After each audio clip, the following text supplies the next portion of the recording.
Hello दोस्तों, सभी को मेरा प्यार भरा नमस्कार। मेरे इस YouTube चैनल होशियार सर की इस क्लास में आप सभी का तहे दिल से हार्दिक स्वागत है। जैसे कि दोस्तों हम बात कर रहे थे मुगल साम्राज्य मुगल काल की, जो कि हमने पिछले वीडियो के अंदर मुगल प्रशासन के बारे में विस्तार से देखा।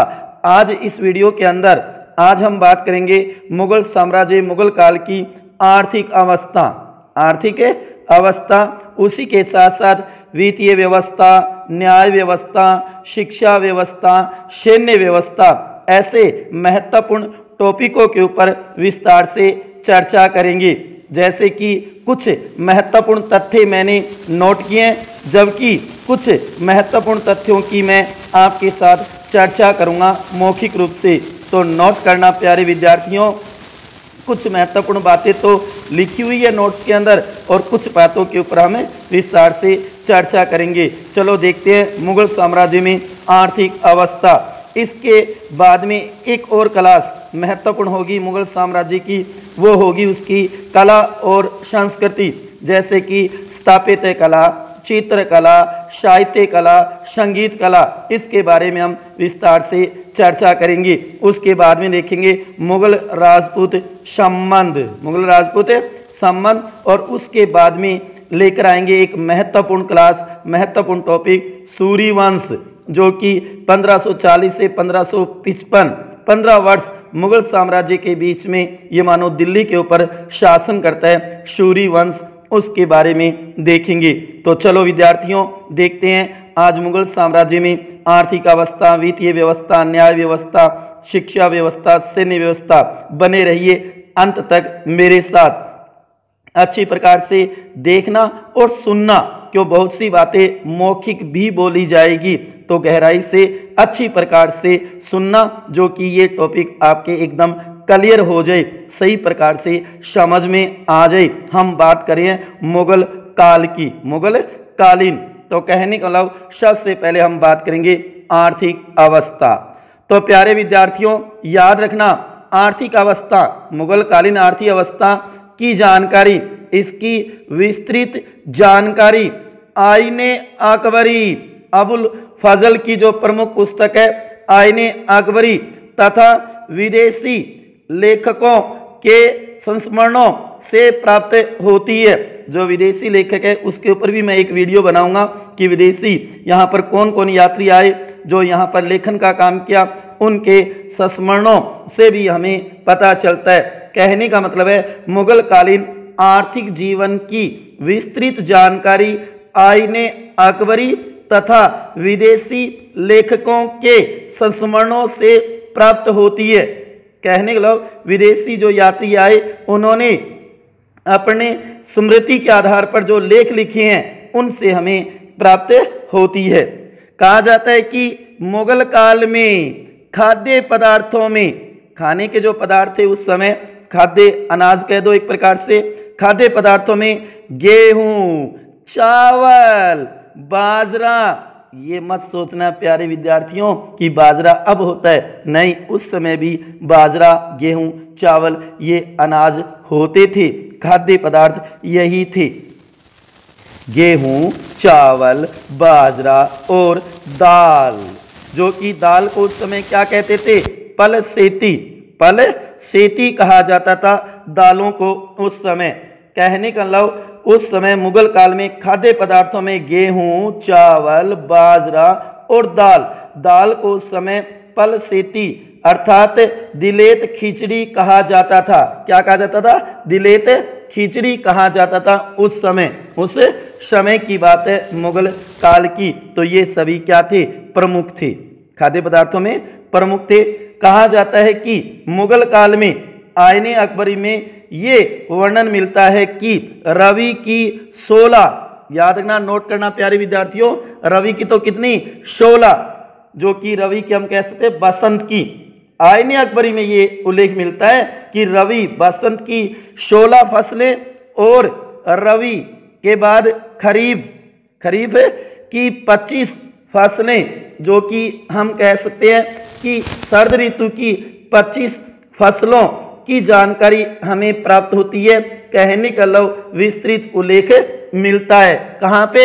आईने अकबरी में। आईने अकबरी में मुगल कालीन कृषक किसान वर्ग, कृषक वर्ग 3 वर्गों में विभाजित था। कृषक कितने वर्गों में? 3 वर्गों में विभाजित था। सबसे पहले खुद कास्त, खुद कास्त, दूसरा होगा पाही कास्त और तीसरा होगा मुजारियान, मुजारियान। ये 3 प्रकार के कृषक उस समय हुआ करते थे। सबसे पहले तो है खुद कास्त। खुद कास्त किसान वे खेतिहर होते थे जो उसी गांव की भूमि पर खेती करते थे जिसके वे निवासी होते थे। इन्हें अपनी भूमि पर स्थायी एवं वंशानुगत स्थायित्व प्राप्त होता था। खुद कास्त कहा जाता है कि खुद कास्त को अपनी भूमि को बटाई पर देने का तथा बेचने का अधिकार होता था। इन्हें मालिक ए जमीन भी कहा जाता था। तो पहला जो वर्ग था किसानों का, कृषक वर्ग, उसका नाम था खुद कास्त। दूसरा था पाही कास्त, दूसरा था पाही कास्त। कहा जाता है कि पाही कास्त जो कि पे कास्त भी कहा जाता है, वे किसान होते थे जो दूसरे गांव में अस्थायी रूप से जाकर बटाईदार के रूप में खेती करते थे, उन्हें कहा जाता था पाई कास्त। उसके बाद में कहा जाता है कि पाई कास्त के अधिकारों में केवल उतनी ही भूमि होती थी जितने पर अपने परिवार के श्रम का उपयोग करके खेती कर सकता था। उसके बाद में तीसरा होता था मुजारियान। मुजारियान कहा जाता है कि मुजारियान कृषकों के पास इतनी कम भूमि होती थी कि वे उस भूमि पे अपने परिवार के कुल श्रम का भी उपयोग नहीं कर पाते थे। इसलिए कहा जाता है कि ये तो कौन? मुजारियान किसान अपनी जोत को बेच नहीं सकता था और न ही उसे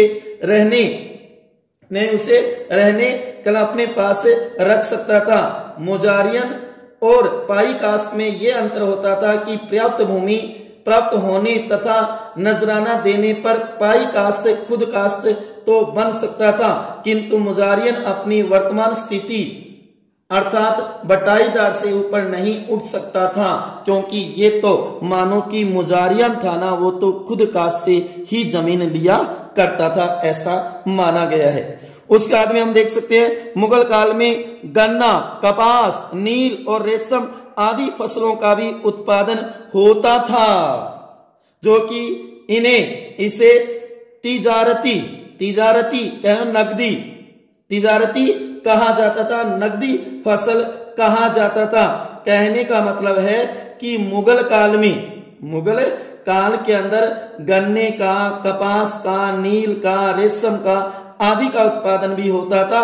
इन्हें तिजारती, नकदी तथा उत्तम फसल कहा जाता था। इन फसलों पर अधिक दर पर माल गुजारी नगद रुपए में अदा करनी होती थी, इसलिए इन्हें नकदी फसल भी कहा जाता था। कहने का मतलब है कि मुगल काल में गन्ना, कपास, नील, रेशम आदि फसलें का उत्पादन भी होता था। मुगल काल में सूती वस्त्र उद्योग सबसे अधिक उन्नत उद्योग था, विकसित था। सबसे ज्यादा विकसित कौन सा था? एक प्रकार से सूती वस्त्र। इसका विदेशों में अधिक निर्यात होता था, अधिक निर्यात भी होता था, ऐसा माना जाता है। कहने का मतलब है मुगल काल में सूती वस्त्र उद्योग सबसे अधिक उन्नत उद्योग था, जिस पर सरकार का पूरा नियंत्रण रहता था। ये एकमात्र ऐसी वस्तु थी जिसका विदेशों में बहुत अधिक निर्यात होता था। प्यारे विद्यार्थियों, देखो मुगल काल में भी भारत से बनी वस्तुएं विदेशों में जाती थी, निर्यात। वर्तमान में नहीं, मुगल काल में भी। तभी तो भारत को विश्व गुरु का दर्जा प्राप्त है। हम कह सकते हैं कि यही एकमात्र ऐसी वस्तु थी जिसका विदेशों में सबसे अधिक निर्यात होता था। भारत में निर्मित कपड़ों को केलिको कहा जाता था। भारत में जो सूती वस्त्र के जो कपड़े बनते थे उसको क्या कहते थे? केलिको कहा जाता था। जहांगीर ने अमृतसर में ऊनी वस्त्र उद्योग को प्रारंभ किया। भारत में ऊनी वस्त्र उद्योग का प्रारंभ किसने किया? जहांगीर ने। कहा? अमृतसर, पंजाब में। जबकि तांबे की खानें राजस्थान एवं मध्य भारत में थी। तो राजस्थान तो देख रहे हो नंबर 1 अभी भी है तांबे के अंदर। खेतड़ी सिंगाना यहाँ पे बहुत ज्यादा तांबा प्राप्त होता है। तो कहने के मतलब तांबा कहाँ मिलता था, एक तो राजस्थान में, एक मध्य भारत का मतलब मध्य प्रदेश, राजस्थान और मध्य प्रदेश में तांबे की खानें थी। उसके बाद में कह सकते हैं गुड़ और चीनी का जो उद्योग था वो बंगाल, गुजरात और पंजाब में था। बंगाल, गुजरात और पंजाब में गुड़ और चीनी का उद्योग था, उद्योग धंधे थे। मिट्टी के बर्तन कहाँ बनते थे, दिल्ली, बनारस और चुनार में बनते थे मिट्टी के बर्तन, यहाँ उद्योग थे। रेशम उद्योग कहाँ का, आगरा, लाहौर, दिल्ली, ढाका और बंगाल में रेशम उद्योग होता था। वहीं कहा जाता है कि रेशमी कपड़ों को मुगल काल में पटोला कहा जाता था। क्या कहा जाता था, पटोला कहा जाता था। कहने का मतलब है कि रेशमी जो कपड़े थे उनको मुगल काल में पटोला कहा जाता था। उसके बाद हम कह सकते हैं जल मार्ग उन्नत अवस्था में नहीं था, क्योंकि मुगल काल में जल मार्ग से ज्यादा व्यापार नहीं होता था, स्थल मार्ग से ज्यादा होता था। क्योंकि समुद्री जहाजों का निर्माण मुगल काल में बहुत उन्नत अवस्था में नहीं था, कौन सा, समुद्री जहाजों का निर्माण। अकबर ने इसके निर्माण के लिए एक पृथक विभाग स्थापित किया, किंतु कहा जाता है कि जो जल मार्ग है वो ज्यादा अच्छी अवस्था में उस समय नहीं था। औरंगजेब ने एबिसिनियानियों के सदियों की सहायता से एक नौसेना भी तैयार की थी। लेकिन कहा जाता है कि जल मार्ग इतना बढ़िया नहीं था, स्थल मार्ग बढ़िया था। तो ये देखा प्यारे विद्यार्थियों हमने आर्थिक अवस्था मुगल काल की आर्थिक अवस्था। वैसे ये टॉपिक बहुत बड़ा है, मैंने तो केवल महत्वपूर्ण तथ्य ही आपके सामने प्रस्तुत किए, जिसमें कुछ तथ्य आपके सामने लिखे हुए, कुछ तथ्य मैं मौखिक भी बोल रहा हूं, जिनको ध्यान से सुनना मेरे प्यारे विद्यार्थियों, क्योंकि कई बार लाइनें बन करके आ जाता है सत्य असत्य के रूप में आ जाता है। तो इसको थोड़ा सा ध्यान रखना कि आर्थिक अवस्था कैसी थी मुगल काल में आर्थिक अवस्था कैसी थी, उसके ऊपर हमने आज विस्तार से चर्चा की है। अब उसके बाद में हम देखेंगे वित्तीय व्यवस्था कहने का मुद्रा प्रणाली कैसी थी, मुगल काल में मुद्रा प्रणाली कैसी थी।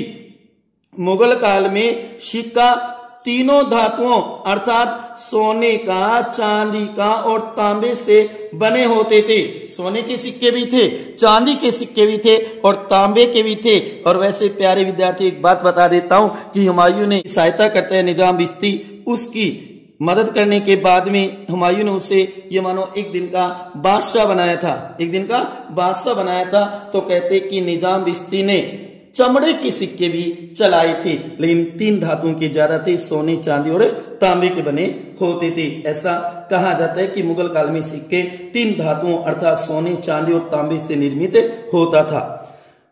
बाबर ने, प्रथम मुगल बादशाह बाबर, जिसने भारत में मुगल साम्राज्य की नींव रखी, स्थापना की। बाबर ने काबुल में चांदी का शाहरुख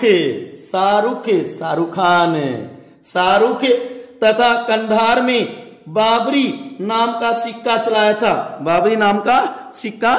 था। ये दोनों नाम याद रखना, शाहरुख और बाबरी नाम का सिक्का चलाया था। बाबर ने काबुल में तो कौन सा चांदी का सिक्का था, शाहरुख, तथा कंधार में बाबरी नाम का सिक्का चलाया था। उसके बाद में कहा जाता है कि अकबर ने 1577 ईस्वी में दिल्ली में एक शाही टकसाला बनवाई थी। वेरी मोस्ट क्वेश्चन है कि शाही टकसाला कहां पर, कब और किसने बनवाई मुगल काल में। याद रखना, अकबर ने बनाई थी, 1577 में बनवाई थी, दिल्ली में बनवाई थी। क्या, शाही टकसाला, जहां पे सिक्के ढाले जाते हैं उसे कहा जाता है टकसाला, जिसका प्रधान ख्वाजा अब्दुल समद था। कहने का मतलब है कि अकबर ने क्योंकि मुगल कालीन मुद्रा को एक सुव्यवस्थित एवं व्यापक आधार अकबर ने दिया था, इसलिए अकबर ने 1577 ईस्वी में दिल्ली में एक शाही टकसाला बनवाई और जिसका प्रधान ख्वाजा अब्दुल समद को नियुक्त किया था। किसको बनाया था? ख्वाजा अब्दुल समद को बनाया था। अकबर ने अपने शासन के प्रारंभ में मोहर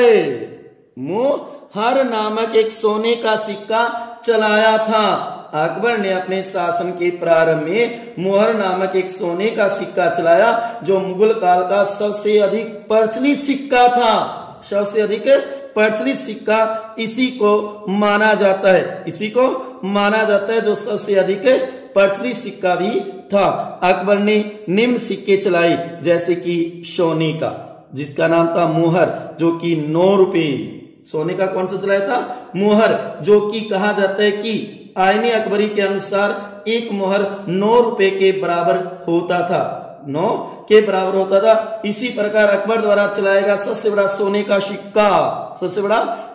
सिक्का था सनसब, जो कि कहा जाता है कि सनसब था वह एक प्रकार से 101 तोलों का था। ये बड़े लेन देन में प्रयुक्त होता था, बड़े लेन देन के लिए प्रयुक्त होता था ये सिक्का। इसके अलावा उसने इलाही नाम से भी एक सोने का सिक्का चलाया, जैसे उसने दीन इलाही नाम से धर्म भी चलाया, इलाही सम्मत भी शुरू की थी। उसी प्रकार इलाही नाम से उसने सिक्का भी चलाया। पता नहीं ये इलाही नाम उसे अच्छा क्यों लगा, तो कहने के लिए इलाही नाम से एक सिक्का चलाया जिसका मूल्य 10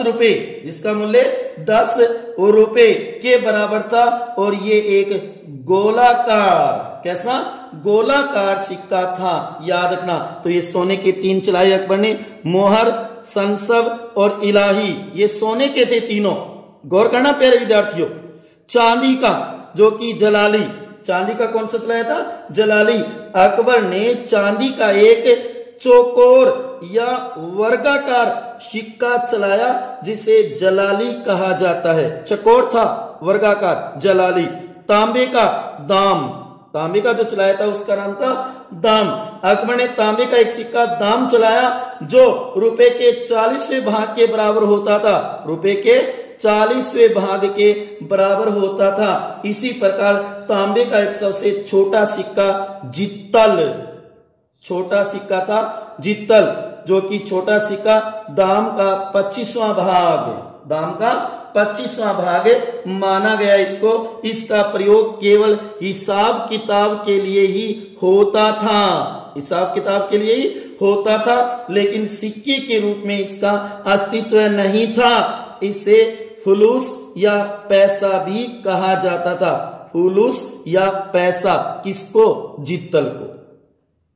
अकबर ने अपने कुछ सिक्कों पर राम और सीता, वेरी मोस्ट बात है, महत्वपूर्ण कथन नोट करना, अकबर मुगल बादशाह, और जो कि राम और सीता की मूर्ति अंकित करवाई थी सिक्कों के ऊपर।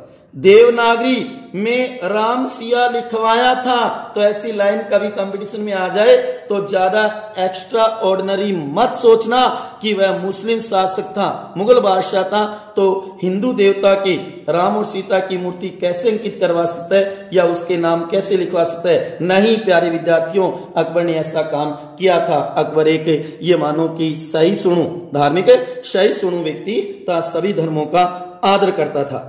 जहांगीर ने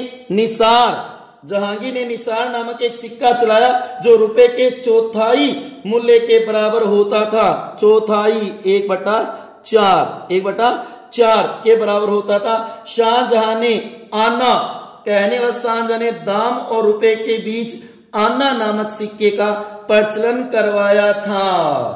मुगल काल में सर्वाधिक रुपए की ढुलाई औरंगजेब के काल में हुई। किसके काल में हुई थी? औरंगजेब के काल में सबसे ज्यादा हुई थी। औरंगजेब ने राज्यारोहण के बाद सिक्कों पर कलमा अंकन की प्रथा को बंद करवा दिया। उसने अपने अंतिम काल में ढाले गए कुछ सिक्कों पर मीर अब्दुल बाकी शाहबई, मीर अब्दुल बाकी शाहबई द्वारा रचित एक पद अंकित करवाया था। कलमा हटवा दिया और उसकी जगह उसका पद, उसका श्लोक कह दो, एक प्रकार से पद गायन, उसके जो कुछ वाक्य थे वो एक प्रकार से अंकित करवाए थे। उसके बाद में न्याय व्यवस्था, तो हम बात कर रहे हैं मुगल काल की, मुगल साम्राज्य की। प्यारे विद्यार्थियों, थोड़े बोर तो हो रहे होंगे, लेकिन ये टॉपिक हमें जरूर पढ़ना है, बहुत ही महत्वपूर्ण है। कई बार इसमें से क्वेश्चन भी पूछ लिए जाते हैं, आर्थिक अवस्था में से, वित्तीय व्यवस्था में से, या कहो न्याय व्यवस्था में से, शिक्षा व्यवस्था है, सैन्य व्यवस्था। वैसे ये टॉपिक बहुत बड़े हैं, वैसे ये टॉपिक बहुत बड़े हैं, लेकिन हम महत्वपूर्ण तथ्यों के साथ इन्हें समेट रही है। अति महत्वपूर्ण बातें हमें आनी चाहिए, क्लियर होनी चाहिए कि महत्वपूर्ण बातें कौन कौन सी थी, महत्वपूर्ण बातें कौन कौन सी हो सकती है मुगल काल से संबंधित, तो उसके ऊपर हम चर्चा कर रहे थे। अब बात करेंगे न्याय व्यवस्था। मुगल बादशाह स्वयं राज्य का सबसे बड़ा न्यायाधीश होता था। खुद बादशाह, मुगल बादशाह सबसे बड़ा न्यायाधीश होता था।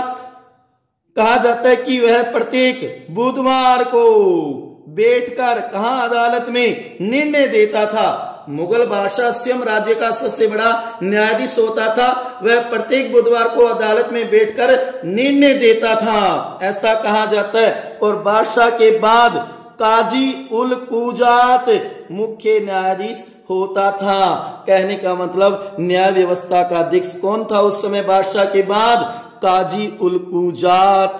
ये भी बात याद ना, मुख्य न्यायाधीश होता था। और कहा जाता है कि काजी की सहायता के लिए मुफ्ती, काजी की सहायता के लिए मुफ्ती नियुक्त होते थे, जो कुरान के कानून की व्याख्या करते थे, कुरान के कानून की व्याख्या करते थे। काजियों की अदालतों में अधिकांशतः धर्म संबंधी या संपत्ति संबंधी मुकदमे आया करते थे। और कहा जाता है कि अकबर को छोड़कर सभी मुगल बादशाहों ने इस्लामी कानून व्यवस्था को ही न्याय का आधार माना था। सिर्फ अकबर ही एक ऐसा था जो केवल इस्लाम पे नहीं चलता था, जबकि अन्य धर्मों को भी महत्व देता था। अकबर को छोड़ के सभी ये मानो इस्लामी कानून व्यवस्था को ही न्याय का आधार मानते थे। अकबर ने अपने शासनकाल में हिंदू पंडितों को हिंदुओं के मुकदमों का निर्णय करने के लिए नियुक्त भी किया था। जहांगीर ने तो श्रीकांत नाम का एक हिंदू था, उसे हिंदुओं के मुकदमों का निर्णय करने के लिए जज भी नियुक्त किया था। और कहा जाता है कि न्याय के क्षेत्र में सबसे अधिक सराहनीय कार्य अगर किसी ने किया तो वो औरंगजेब था। कहा जाता है कि औरंगजेब ने फतवा ए आलमगिरी का संकलन करवाया था, ऐसा माना जाता है। तो ऐसी उस समय की न्याय व्यवस्था थी। अब बात करते हैं शिक्षा व्यवस्था कि मुगल काल में शिक्षा व्यवस्था कैसी थी। तो याद रखना, शिक्षा व्यवस्था मुगल काल में शिक्षा के केंद्रों को मकतब पहले प्राइमरी कहा जाता था। प्राइमरी जो शिक्षा केंद्र होते थे उसे मकतब कहा जाता था। और मदरसों की भी व्यवस्था थी।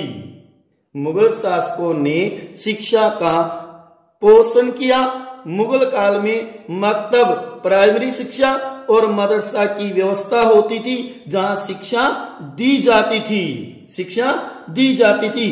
कहा जाता है कि बाबर के समय में एक विभाग सुहरते आम होता था, जो स्कूल एवं कॉलेजों की व्यवस्था करता था। उस समय कहने का मतलब बाबर के समय में एक विभाग था सुहरते आम, जो कि स्कूल और कॉलेजों की व्यवस्था करता था। कहा जाता है कि हुमायूं ज्योतिष व भूगोल का ज्ञाता था। हुमायूं ज्योतिष एवं भूगोल का अच्छा ज्ञाता था। उसने महम अनगा, जो अकबर की धाई मां थी, के सहयोग से दिल्ली में मदरसा ए बेगम की स्थापना की थी। और हुमायूं के बारे में तो ये भी कहा जाता है कि वह सदैव अपने साथ एक चुना हुआ पुस्तकालय लेकर चलता था, अपने साथ ग्रंथ लेकर के चलता था। चाहे वो कितनी भी रंगरलिया बनाने वाला हो, कितना भी विलासी हो, लेकिन फिर भी कहते हैं कि वह ज्योतिष और भूगोल का ज्ञाता था, ज्योतिष को मानने वाला था। जैसे हमने हुमायूं टॉपिक में देखा भी था कि वह ज्योतिष पे बहुत ज्यादा विश्वास करता था कि सप्ताह के 7 दिन 7 रंग के कपड़े भी पहनता था। कहने का मतलब शिक्षा के क्षेत्र में उसने कई महत्वपूर्ण कार्य किए थे। अकबर स्वयं अशिक्षित अनपढ़ था, एकमात्र मुगल बादशाह जो अनपढ़ था। कौन? अकबर, जो कि कहा जाता है अकबर बीरबल के किस्से सुने होंगे कि कितना पारखी था बीरबल, जो वही तो ये मानो अकबर को सलाह सहायता देता था एक प्रकार से। जबकि अकबर स्वयं तो अशिक्षित ही था, अनपढ़ था, उसके दरबार में नवरत्न थे, विद्वान व्यक्ति थे। तो कहने लोग अकबर स्वयं अशिक्षित अनपढ़ था, किंतु उसने शिक्षा के विकास के लिए कई काम किए, कई महत्वपूर्ण काम किए थे विकास के लिए। जैसे कि फतेहपुर सीकरी, आगरा एवं लाहौर आदि अनेक स्थानों पर मकतब एवं मदरसों का निर्माण कराकर शिक्षा को प्रोत्साहन दिया था। किसने? अकबर ने। किसने? अकबर ने। और कहा जाता है कि मुगल काल में मकतबों में फारसी भाषा में शिक्षा दी जाती थी, फारसी भाषा में शिक्षा दी जाती थी, ऐसा कहा जाता है, ऐसा कहा जाता है। और ये भी कहा जाता है कि शाहजहां ने दिल्ली में एक नए कॉलेज का निर्माण भी करवाया। यही नहीं, दारुल बरका नामक कॉलेज की मरम्मत भी करवाई थी शाहजहां ने। जहांगीर ने तो एक महत्वपूर्ण घोषणा भी की थी कि जिसके अनुसार कि संपन्न व्यक्ति की मृत्यु हो जाने पर राज्य उसकी संपत्ति लेकर मदरसों एवं मठों का निर्माण एवं मरम्मत कराएगा। कोई धनाढ्य व्यक्ति, संपन्न व्यक्ति अगर मृत्यु हो जाए तो उसकी संपत्ति राज्य लेकर के, राज्य कहां लगाएगा? शिक्षा के क्षेत्र में लगाएगा, शिक्षा के क्षेत्र में लगाएगा। तो कहने का मतलब शिक्षा के क्षेत्र में महत्वपूर्ण कार्य किए। चाहे वो हम कहेंगे बाबर ने एक विभाग भी खोला था, जैसे वर्तमान में कह सकते हैं शिक्षा विभाग है, वर्तमान शिक्षा का जो सबसे बड़ा केंद्र हम कह सकते हैं यूजीसी विश्वविद्यालय अनुदान आयोग है, एनसीईआरटी है। तो ऐसे कई प्रमुख शिक्षा के केंद्र बने हुए। मानव संसाधन विकास मंत्रालय जो पूरे भारत में शिक्षा संबंधी व्यवस्था देखता है, तो उस समय शिक्षा का भी बहुत बड़ा ये मानो योगदान रहा मुगल काल में मुगल शासकों का। मुगल राज परिवार का सर्वाधिक विद्वान शाहजादा, सर्वाधिक विद्वान शाहजादा कौन था?